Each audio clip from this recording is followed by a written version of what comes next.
नाशिक शहराला लागून आमच्या माझ्या मतदारसंघामध्ये त्र्यंबकेश्वर या ठिकाणी अतिशय देशातून विदेशातून या ठिकाणी पर्यटक येत असतात, दर्शनासाठी लोक येत असतात। या ठिकाणी येणाऱ्या शास्त्रामध्ये छोटे तालुका आहेत, ब्रिटिश काळामध्ये त्या ठिकाणी वाड्या आहेत, छोट्या वस्त्या आहेत, परंतु त्या वस्त्याचा विकास होण्यासाठी या ठिकाणी हद्दवाढ झाली पाहिजे।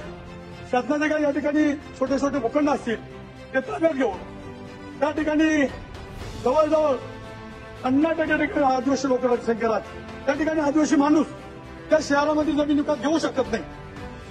1 गुंठ जमीन घ्यायची तर आज या ठिकाणी 50 लाख ते 1 कोटी रुपये भाव झालेला आहे आणि त्या ठिकाणी एका कुटुंबामध्ये 50 माणसं, 25 माणसं, 30 माणसं राहतात। दिवसभर आमचा आदिवासी माणूस कष्ट करतो आणि संध्याकाळी त्या वस्तीमध्ये राहत, त्यांचा विकास होत नाही।